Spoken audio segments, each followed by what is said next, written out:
Welcome to the Sales Navigator Live Show with Stan and Bryn. Join LinkedIn expert and sales professional Bryn Tillman and me, Stan Robinson Jr., Chief Coaching Officer here at Social Sales Link, as we bring you the best tips and strategies for leveraging Sales Navigator for your sales success. Enjoy the show.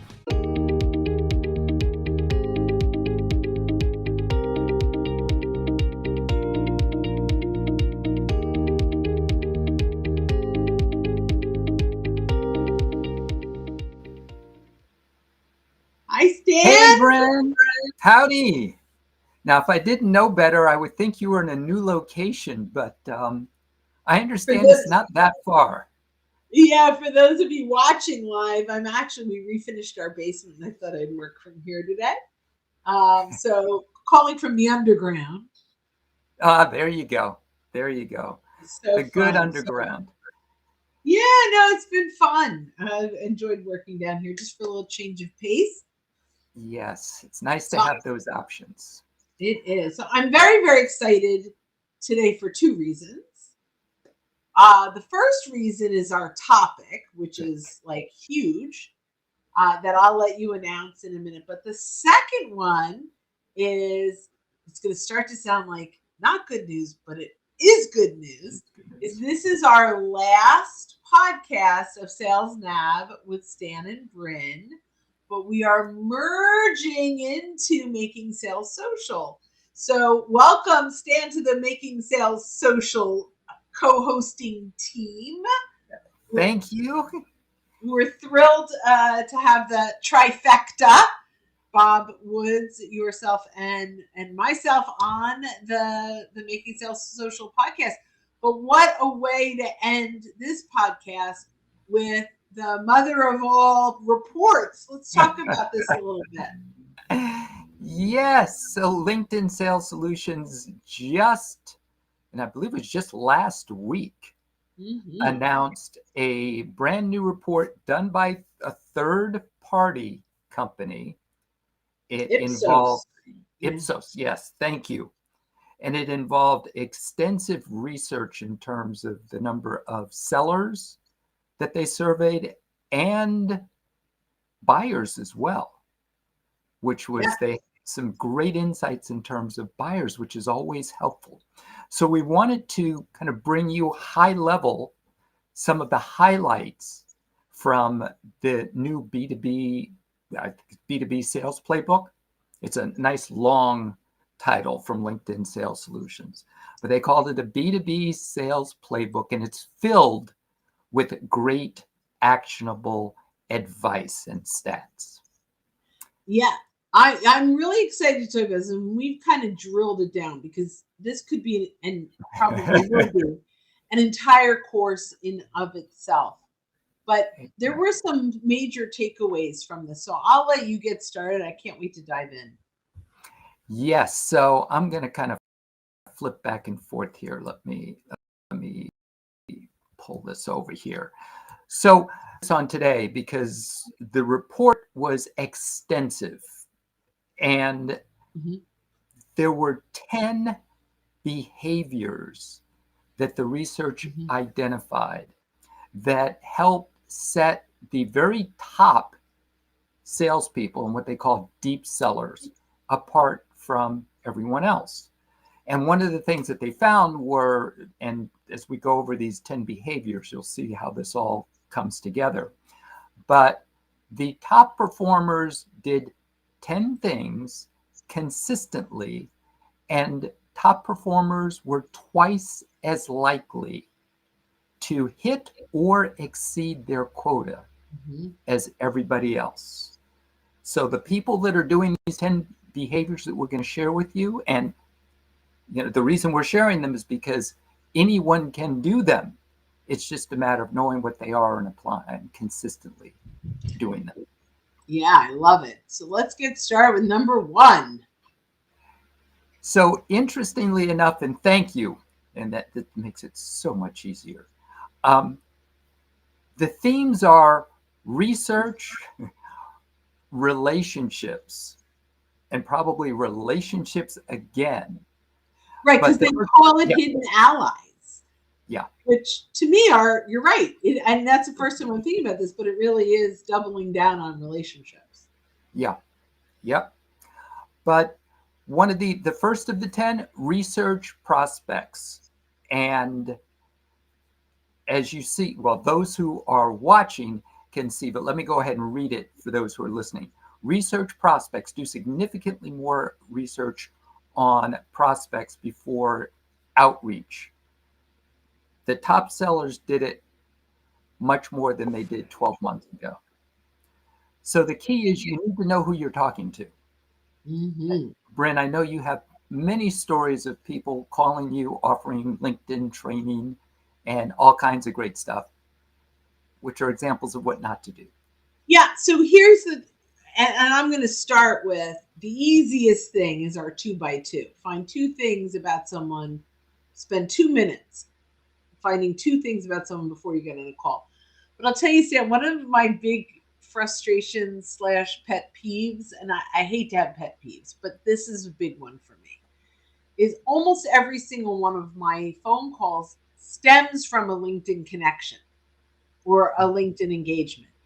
And often they've reached out to me and they're prospecting to me, and you got through my skepticism, and you got through, like, you've got my attention, and you got me to say, yes, I'll talk to you, which took a lot of invested time. Mm-hmm. And then you get on the call with me, and the first question is, so Bryn, where do you live? Where are you located? And I'm like, oh my gosh, that is the very first, like, easy to find thing, right? So if you said, hey, Bryn, I noticed you listed Greater New York City or in the New York City metropolitan area on your profile, are you in the city? And I'd say, no, I'm in the New Jersey suburbs, right? But at least I felt like, oh my goodness, you did a little bit. But let's even go further in this, beyond just researching, the couple things on my profile. Take a look at who my clients are. Most of the time you could find them either in my recommendations or on the website. Find out what trends are happening in my industry, in the industry of my clients, right? So maybe I sell SaaS software to sales teams. What's happening in the sales world, right? What's happening in the software industry? What trends are happening? Like, know a little bit, and we'll get to why those behaviors matter. But right, so this is when and actually this falls under a habit of prioritizing high potential accounts, is doing that research first. Yeah. So I think I jumped ahead to number 2 in that. Yeah, we kind of folded those in because the first one, high level, is research on the industry. I know I messed up, Stan.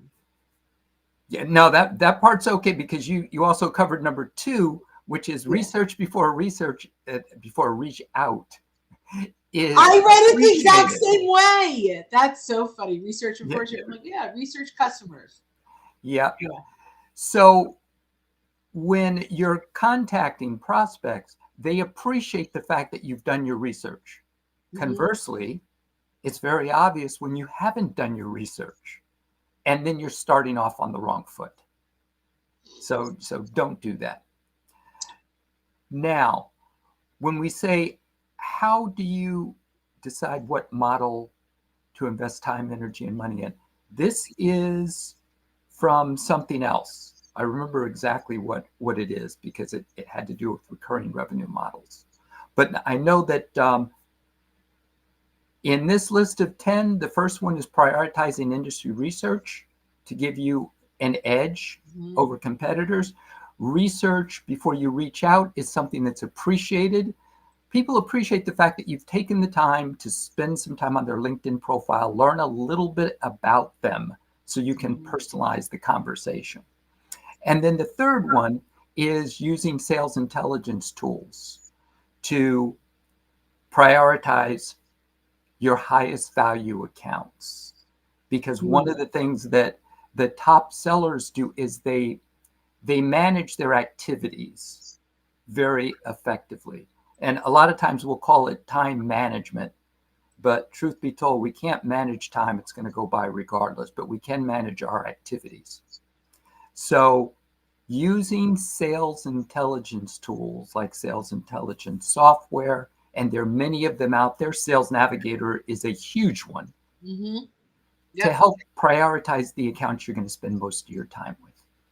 So, and I'm going to share, there's so many, there's Zoom Info out there. There's Rel Pro, which can give you incredible insights, especially if you're a banker, because it'll give you where you're lending, any liens that you have, all those fun things that a banker might want to know. But there are so many research tools out there. Find the one that's giving you the information that you need in order to move the deal forward, right? But take advantage of that. So from a Sales Navigator perspective, they rolled out Account IQ. So I don't know if you want to talk about Account IQ a little bit. Yeah, so the Account IQ uses AI. Their Sales Nav keeps building that into what they're offering. And it allows you with one click to get a great dashboard summary of everything from how this particular company makes money to what some of their strategic priorities are, what their competitive landscape looks like, key people, what's happening in the news around the company. So with just one click, AI can pull together a lot of information that formerly you may have had to look in a number of places for before you reached out to the company. So yeah, and I'll throw out a free one, just Google alerts on specific industries, right? And so it is definitely a little bit more work, and you can spend a little more time doing that deep dive research, but Google Alerts is great. I had Google Alerts set up for quite a few different prospects years ago, and I got an alert about a press release where they were acquiring a small company. And that was enough for me to say, hey, you've got to merge brands. Let's talk about LinkedIn profile makeovers now that you're bringing over, it was like 14 employees. So that when you launch publicly, everyone's prepared, and I got the work, right? So, and that came from a Google alert. So take advantage. You really do want to leverage the sales intelligence center, the intelligence, the triggers out there that can create or open up opportunities. Yeah, great point. And Google Alerts is so good because it's free.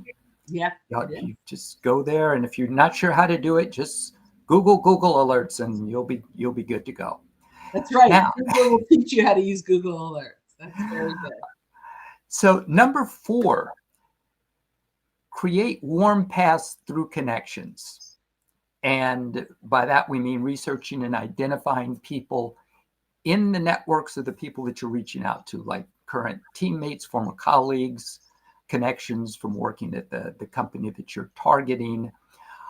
And warm paths also, because can include content, by the way. So you can look at what they're posting on LinkedIn and use that. Now, I don't mean a warm path in terms of a person, but it's a warm way to engage with them if you've consumed their content and you've commented on it. But Bryn, anything you'd like to say about warm outreach? Yeah, so this is like the next few around this, it's like this is like my passion, right? And so I love social proximity. Who are we connected to that can help us gain access to our influencers and buyers and stakeholders? So I love that there, beyond connections, we can find other ways to warm something up.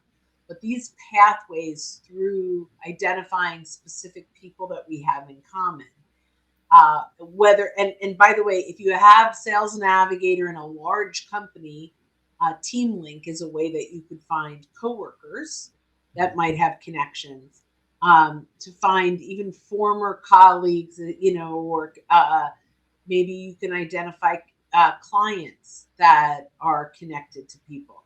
So, the warmest connection is that you are connected to the decision maker. Next in line is that you may have a first degree connection to someone inside the organization that has the ear of the decision maker. But equal to that might be a client that plays golf with that decision maker, right? And so and you can use the free LinkedIn or Sales Navigator to really map out those pathways of who are you connected to that can help you get to the right person. And I'm going to go back to the very first the first one, which is research prospects, because we talk about researching the industry and companies, but when you're building a high priority like potential accounts list, I really think this number 4 should be a huge piece of your decision making when you're building out the accounts to go after. So you can create, I know, between 500 and 1,000 employees with more than 10 people in sales and 2 people in marketing. And these are my ideal prospects. And then you use your relationship filter. Turn on the first degrees and the second degrees. And when you're building out your ideal clients, this is a really good way when you're creating the warm paths into those prospects. Yep. Thank you. That is so powerful, because it's not just, okay, do they meet my ICP, my ideal customer profile, but just as importantly, how easy is it for me to be able to get into these accounts through my existing network, as you were talking about. Absolutely. So number 5 is around multi-threading more deeply into each account.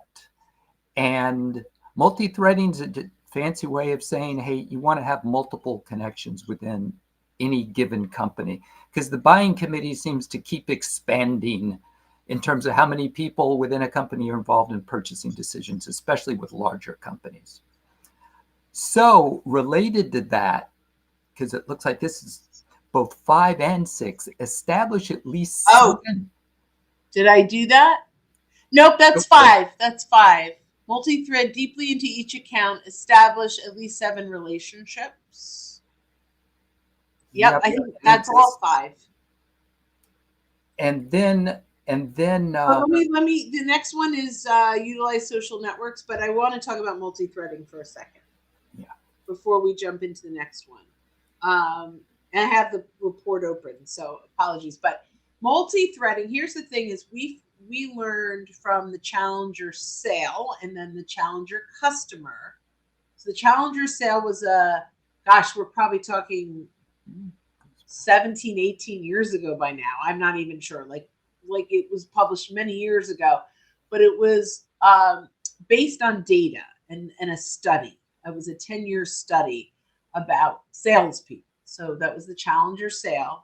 And they identified that I think there were 5.7 decision makers. And then a few years later, they did the challenger customer. So, we talked about, even you mentioned in the beginning of this, Stan, this is not just a report on the salesperson, on the sales process, but also the buying process. So the challenger customer came out, and what they recognized is there were 6.8 decision makers. So as LinkedIn comes up with the 7, this really, in a way, is not a new stat, right? This is, this is something that, 6.87, right? You got to round up somewhere. So what does this mean? This means that there's a committee making decisions now. It's not just one person. And so as a salesperson, we tend to hang on to our champion or coach or guide or whatever you might call that one person internally. So there's a plethora of mistakes that happen when we do this. The first one is, we know, based on LinkedIn's data, that there's a 20% turnover year over year. So our one contact, 1 in 5 of them in these accounts are leaving this year. That's a challenge. Number 2, typically the person that we're talking to thinks they're the decision maker. And so when we ask them who other than yourself is involved, they're like, I own this project. What they own is the research of the project.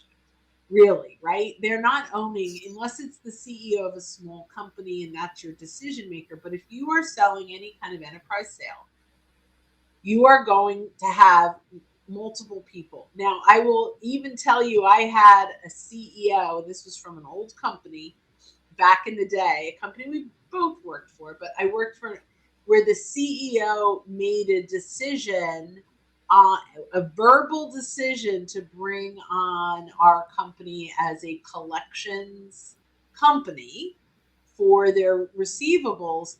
And the CFO said, wait, my cousin does this for a living, or my brother does this for a living. So even though I got a verbal from the CEO, I still was up against the CFO's family member. And while I didn't lose a lot of sales in that company, I lost that sale. So multi-threat, I should have, in retrospect, started the conversation with the CFO. I would have known early on and been able to overcome objections.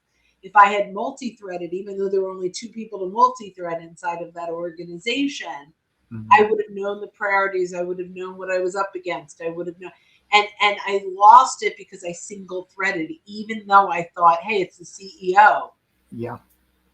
So, yeah. If it's So the CEO, you'd never think, well, what do I have to, that's go off against, right? Exactly. But multi-threading, you want to make sure you're having conversations with all of the stakeholders. Good deal. So here is our number 6. So we're talking now about using social networks to identify and research the key people. And we're so used to talking about LinkedIn, that's the logical starting point. Now, some people do spend more time on X, formerly known as Twitter. So it doesn't hurt to look there as well for someone who, say, may not be that active on LinkedIn. Occasionally, they may be more active on another platform. And X is usually the one, as opposed to, well, these days it might be TikTok also, but as opposed to Facebook and Instagram in terms of what can actually give you some good business intelligence. Yeah, so there's a lot that you can find out on Facebook, Instagram, Twitter, especially with larger companies. I hop into the customer service. I hop in to find out, what questions or objections or issues are they seeing and how are they responding on Twitter? Because a lot of companies use Twitter, including LinkedIn, at LinkedIn Help. And so you can publicly see some of the challenges that a company is facing. And this is typically for a bigger company, right? But that's really kind of a fun way. The other one that's underutilized is YouTube. Go in and look at, it's usually all product pitch, but you can get an idea of their priorities beyond whatever their webmaster did on their website. You just get to kind of get an inside view on the players, right? And what they're putting out on YouTube. So there are lots of things that you do. And the last thing I'm going to say, which this was a real fun one a long time ago, and I may not get the story exactly right, but I'll get the concept close. John Ferrara, who is the CEO of Nimble, and I apologize, John, if I get this wrong, but so Nimble is a CRM software that feeds in social feeds into your email. So it does an amazing job of relationship building opportunities, rapport building opportunities. And he was trying to get in touch with someone that was not responding. Again, this is a half remembered story, but jumped on Instagram and noticed that that person had just been on vacation in a place that John and his family go on vacation. So he reached out from, a story of, hey, and I don't remember where it was. Let's just say it was Aruba. I don't think it was Aruba, but So I saw your pictures of Aruba. Did you get to go to XYZ restaurant? That's my favorite restaurant that my whole family goes to when we go to Aruba. And the CEO responded, right? Why? Because he's still on a high from the vacation that he went on. And now that, so it goes beyond the what's going on in the industry, but personally, how are we connecting with people as well? Yep, that is so powerful because a lot of people, the tendency is, especially in B2B, you think in terms of, well, I've got to connect around a business theme. And that is not Always the case. necessarily true. Yeah. Yep, Yeah. yep. Good deal. Now, next, they found that one of the key habits was the top sellers spend more time nurturing and building their trusted relationships. And that is one of the reasons why prioritizing your accounts is so important, because you only have so much time. And particularly if you're multi-threading within an organization, you can't do that across 100 or 200 accounts. Mm-hmm. Mm-hmm. So one of the things that the top sellers do is they spend more time than less productive sellers nurturing those trusted relationships with the key people, both prospects and current customers, because it's so easy to forget about current customers. And they current customers usually don't leave because they're dissatisfied with the product. They leave because they feel ignored. That's right. That's right. And it's very easy to lose a client to a rep that gives them a little bit more attention, even if your product is better. Yeah. So that's great. Number 8. This one is really cool. Gathering intelligence from hidden allies. And I think I believe, Brent, I think that's a term that Sales Solutions coined, because I haven't heard the term hidden allies. I know, I love it. Yep. And these are people outside the buying committee. So yes, you've got your 7 or so, but they're people outside the buying committee, but who know what's going on in the organization. So, go ahead. Now that was it, because I was going to turn it over to you. I'm going to tell you the magic in this, and this is something we've taught for years, and I love that it aligns with this. Which is one of the things that you can do is you can search someone that worked in the company but no longer works there now, past, not current. So if I go past, not current, first degree connections, I might be able to find someone that used to work at that company, no longer does, but may have some insider scoop. And sometimes they sing like a canary, right? Like they're like, especially if if they were unhappy with the company, which, by the way, can give you so many insights. So just a quick story on past. So I happen to know, and this actually came out of a job change. So someone left a company that I was prospecting, not the person that I was not. It was not in the buying committee. Just happened to be I was connected to them. Noticed they changed jobs, no longer there, and they were like really upset, right? Because whatever reason, I think whether they were laid off or whatever happened, but it was not a happy parting. But I was still prospecting that company. So I reached out and I said, well, what happened? And she said to me, it was frustrating because they had laid off marketing, so we were no longer getting leads, right? And it was just so difficult to prospect. They didn't give us any really good tools. They gave us an email cadence, but it really didn't help. Well, that's information that I was able to now go back to the person I was talking to. And I never gave up who gave me the information and the frustration, but I did say, hey, I noticed on LinkedIn, you've got a little bit of turnover happening both in the marketing department and in the sales department. Typically, when this happens, there's some kind of significant impact, whether it's less marketing leads coming in, or or the salespeople now have more responsibility for hunting opportunities. Is that the case with you? She's like, it's like you read my mind. Right? And so they became a really good client. And by the way, kept a lot more salespeople that they might have left because the salespeople now had tools to prospect. Yep. So the salespeople are happy now.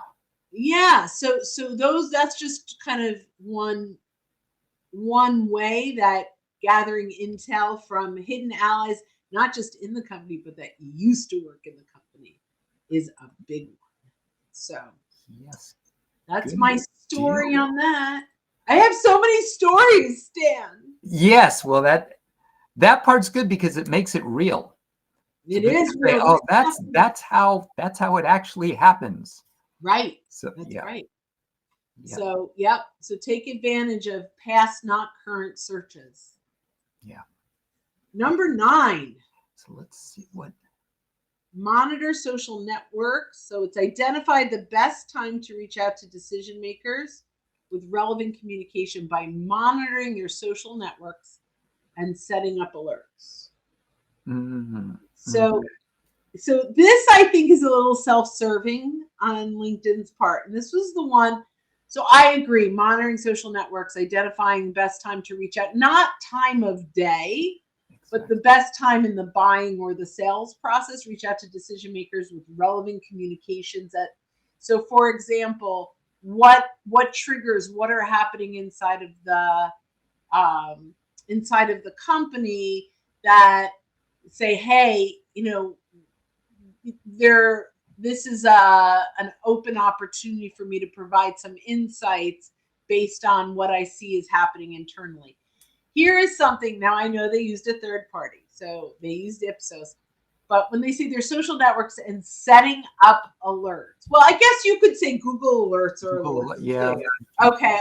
Your own alerts. Yeah. I was thinking triggers, right? But okay, set up alerts. So Sales Navigator, when you save an account or you save a lead, it will send you alerts. So okay, I'm going to give them a pass because of Google Alerts, because it's not just It's not just Sales Nav. But here's right what's happening. So let's think about what we can identify. Career changes, right? People moving around, promotions, job changes, new hires. That's definitely a big one. Mergers, acquisitions, big opportunity, right? Press releases, which show up. Even content shares. Most companies share content about their products and services. New launches, right? Even though we teach from a social selling perspective to not pitch so much, most companies do, right? So when we start to identify changes with decision makers and monitoring like what's happening, if we have the right content, we can start the conversation at the right time. So I'll throw that back to you, Stan. No, that is good. That's good because, excuse me, that was number 9, right? Yes, that was number 9. And I am just about to post 10. So, all right, stay up to date on industry news. And this is where AI can help because all of us are inundated with information. And it's okay, well, what information is relevant for us? As Bryn, you were just saying, what information is a real trigger that you can use to start a sales conversation as opposed to something that's not really relevant to the direction that you're trying to go in? And there's a lot of that news out there. There is. So some of the things you can consider with this is interview heads of associations or people that run conferences and trade shows, or even keynote speakers for conferences and trade shows. So think about this. We want to stay up to date with industry news and what the industry cares about. keynotes are paid $10,000, $15,000, $20,000 to share their insights, right? Why? Because it will attract the people that will pay to go listen to their insights about industry trends or what's happening, relevant content. So go interview them. If you have a podcast, a live stream, interview them for a quote for an ebook. One of the best ways you can stay, at the leading edge of the industry. Now, under leverage, or if you have people that are running a conference, let's say you sell SaaS and it's SaaStr is coming out. Who are the people that are all on the SaaStr committee that are typically ignored because they're behind the scenes? Talk with them. That's going to give you kind of that cutting edge, that leading edge, right? What is happening in the industry? Make sure you sign up for all the industry newsletters. Now, here's my final, take this to the next level, is learn about the industry your prospect serves. So if you are a SaaS product, let's say you're a SaaS sales product, and you are selling to sales teams, learn what are the best sales teams. So maybe you're selling to sales teams that sell forklifts or automotive parts. Go find out what's happening in their client's industry. Bring those insights when you reach out, and you will stand above and beyond the rest. Yeah, absolutely. That I think Amanda said that's next level, and you won't have any competition when it comes to that because no one else is doing that. Yeah. So yeah. So that sets you apart from everybody else. Stan, this was so much fun. Thank you. Yep. Enjoyed this. And we just gave the tip of the iceberg on the report, but it was an awesome report. But these 10 things, go back, re-listen to the podcast, make sure you've got them, and then just start using them. And I look forward to joining the Making Sales Social podcast. We're so excited to have you. Yeah. And I'm putting here the link. If you can see this, it actually did not post to LinkedIn, but the link to the report, it's lnkd.in. It's like a bit.ly for LinkedIn. So it's lnkd.in/deep sales playbook. So we'll put that in the show notes as well. I will make sure I get that over on LinkedIn. For whatever reason, my post here, it won't show. Maybe we can figure that out. But the next time you see Stan and me, we'll be together on Making Sales Social. He will continue to have conversations. We will continue to have conversations around Sales Navigator.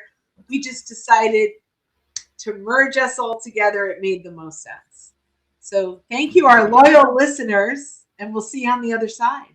Yes. All righty. Bye-bye. Thanks for listening, and join us again for more insights on Sales Navigator and social selling strategies that will differentiate you from your competitors and accelerate your sales success. In the meantime, you can go to socialsaleslink.com/library for free content on LinkedIn, Sales Navigator, and social selling.